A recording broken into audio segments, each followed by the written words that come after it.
Salam saudara-saudara yang dikasih Tuhan. Kita berjumpa di program Belajar Alkitab Praktis, di mana kali ini kita akan mengupas Yohanes pasal 2 ayat 1 sampai dengan ayat yang ke-11. Panjenengan bisa siapkan terlebih dahulu, lalu kembali bersama-sama dengan saya.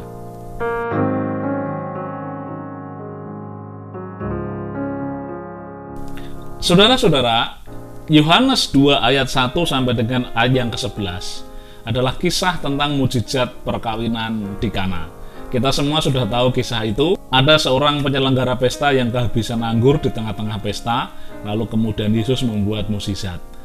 Air menjadi anggur. Nah, saudara, ayat ini seakan menjadi ayat favorit bagi khotbah-khotbah pernikahan. Apakah itu salah? Enggak juga. Karena saya juga sering menggunakannya dalam acara-acara pernikahan. Nggak salah, saudara. Tetapi kita akan mengupasnya lebih dalam dari sisi yang lain yang tidak hanya sekedar sebagai sebuah pengajaran tentang pernikahan Kristen, saudara. Sebab apa, saudara? Yohanes dengan cantik menceritakannya dan banyak bahasa simbol di sana. Meskipun ini sebuah cerita narasi, tetapi diksi yang digunakan atau kisah yang dipotret oleh Yohanes ini memuat simbol-simbol yang luar biasa yang dalam sekali. Nah, apa itu? Yang pertama soal tempayan, saudara. Ini menarik sekali. Mari kita lihat ayat yang ke-7. Ketika pemilik pesta atau penyelenggara pesta di mana Yesus hadir di sana kehabisan anggur, Yesus berkata kepada pelayan-pelayan supaya mengisi tempayan-tempayan penuh dengan air. Ini tempayan apa, saudara?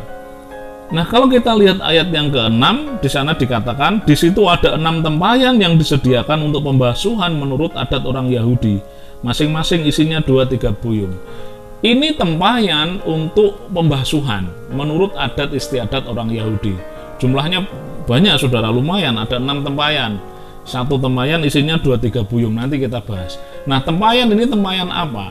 Ini adalah tempayan untuk cuci kaki, cuci tangan atau membasuh kaki dan tangan sebelum mereka masuk ke rumah pesta itu. Ini adalah satu kebiasaan atau tradisi yang lazim pada waktu itu. Tetapi oleh orang-orang Ibrani, oleh orang-orang Yahudi, bahwa kebiasaan itu akhirnya menjadi ritual, akhirnya menjadi sesuatu yang tidak dipisahkan dalam kehidupan agama mereka. Jadi membasuh kaki sebelum mereka masuk rumah akhirnya menjadi sebuah ritual, menjadi sesuatu yang sama dengan melakukan sebuah hukum agama.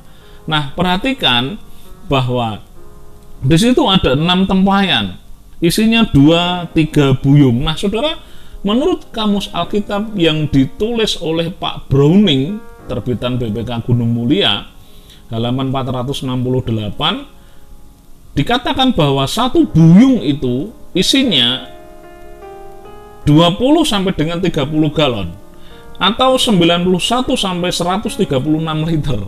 Nah, bayangkan, saudara, ini 2-3 buyung.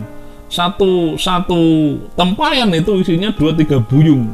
Panjenengan bisa bayangkan sendiri berapa banyaknya atau betapa gedenya itu. Dan kesimpulan kita adalah pemilik pesta itu undangannya banyak, atau juga memang pemilik pesta ini adalah orang Yahudi taat yang memegang betul ritual-ritual seperti itu. Nah, menariknya bahwa, saudara, ini tempayannya gede gitu, disiapin begitu, tetapi kok sampai kehabisan anggur.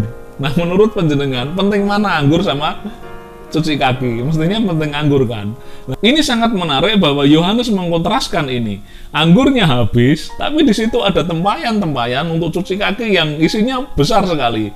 Nah, kemudian kita lihat yang menjadi perhatian Yesus adalah tempayan itu. Lalu kita bandingkan di poin yang kedua, yaitu soal anggur. Nah, singkat cerita, Yesus membuat mukjizat. Tempayan-tempayan itu diisi air, karena Yesus yang menyuruh kepada pelayan-pelayan pesta pernikahan itu. Kita lihat ayat yang ke-8. Lalu Yesus berkata kepada mereka, "Sekarang cedoklah dan bawalah kepada pemimpin pesta." Lalu mereka pun membawanya. Dan luar biasa, Pemimpin pesta itu lalu mengecap air yang telah menjadi anggur itu, dan ia tidak tahu dari mana datangnya, ayat yang ke-9, dan dia memanggil mempelai laki-laki untuk ngasih tahu, "Loh, ini loh, kamu luar biasa ya. Biasanya itu orang menghidangkan anggur yang baik dulu, dan sesudah orang puas minum," ayat 10, "barulah anggur yang kurang baik. Tapi ini kamu luar biasa, kamu konsisten menyajikan anggur yang baik dari awal sampai akhir pesta. Ini luar biasa." Nah, saudara-saudara yang dikasih Tuhan, perhatikan bahwa tempayan, ya kan, versus anggur, ya kan? Anggur sebagai satu bagian yang paling inti di dalam sebuah pesta, hidangan utama sampai kehabisan. Tapi pemilik pesta punya tempayan-tempayan yang berisi air untuk bejana pembasuhan yang luar biasa. Nah, ketika anggurnya habis, Yesus memandang tempayan ini, di mana tempayan yang berisi air ini kemudian diisi anggur, dan jadilah pesta itu tidak kehabisan anggur. Nah, ini menarik sekali, ini pesan teologis yang luar biasa. Nah, saudara, di dalam perjanjian baru kita bisa mengenal bahwa anggur itu memang sering dipakai untuk menggambarkan atau mengkiaskan, bisa hal yang buruk, bisa hal yang baik, tergantung konteksnya. Nah, konteks dalam Yohanes 2 ayat 1-11 ini adalah bahwa anggur itu melambangkan ajaran Tuhan Yesus. Nah, sampai di titik ini kita bisa melihat konklusinya, kita bisa melihat simpulannya, benang merahnya, bahwa ketika Yohanes memotret kelalaian pemilik pesta itu untuk menyediakan anggur, tetapi Yohanes kemudian juga menonjolkan sebuah fakta bahwa mereka punya bejana pembasuhan yang gede-gede itu, saudara, yang daya tampungnya besar. Ini secara simbolis Yohanes ingin mengatakan bahwa pemimpin pesta itu memegang erat ritual. Nah, sekarang Yesus datang untuk kemudian memberi solusi atas anggur yang habis itu dengan menggunakan media, yaitu tempayan itu, untuk kemudian membuat mukjizat air menjadi anggur.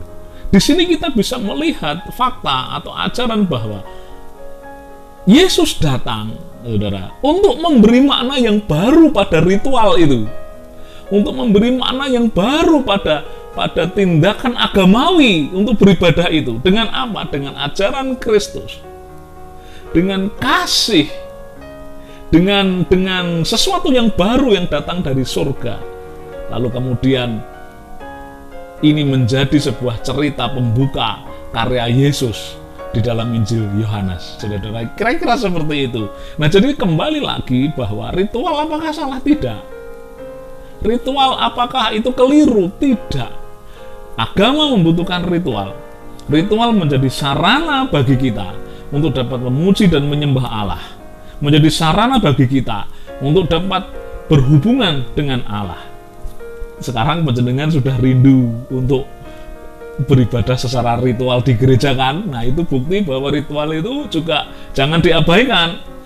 Tetapi jangan sampai kemudian hidup agamawi kita berhenti pada ritual.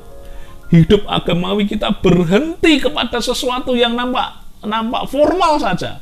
Kalau itu terjadi, maka kita seperti penyelenggara pesta yang tidak memperhatikan anggur, tetapi punya bejana pembasuhan yang gede-gede gitu, saudara. Tapi kehabisan anggur.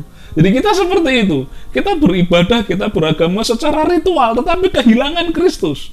Kita kehabisan kasih Kristus. Itu seperti pemilik pesta, anggur entek, tapi punya bejana pembasuhan yang besar-besar. Itu kan ironis. Nah, jangan sampai kita kemudian menjadi orang Kristen yang ironis karena ibadah kita hanya pada sampai level ritual.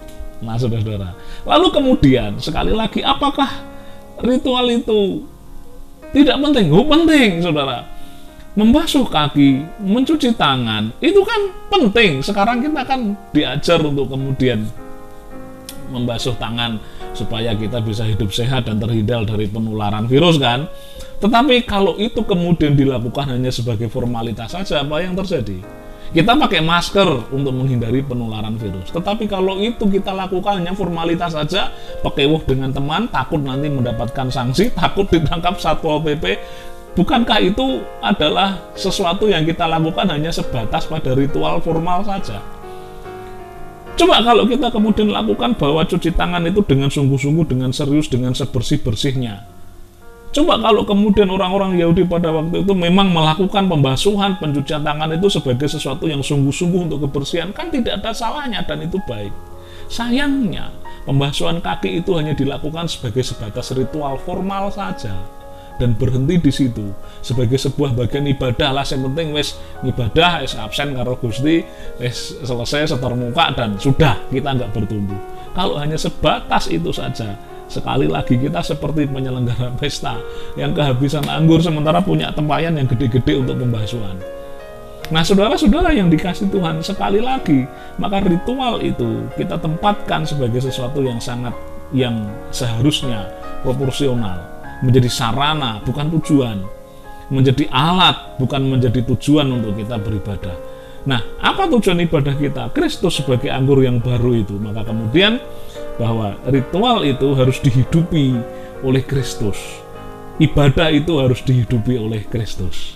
Jadi kira-kira seperti itu sisi lain ketika kita memotret kisah perkawinan di Kana ini. Kiranya Tuhan memberkati panjenengan semua. Amin. Haleluya.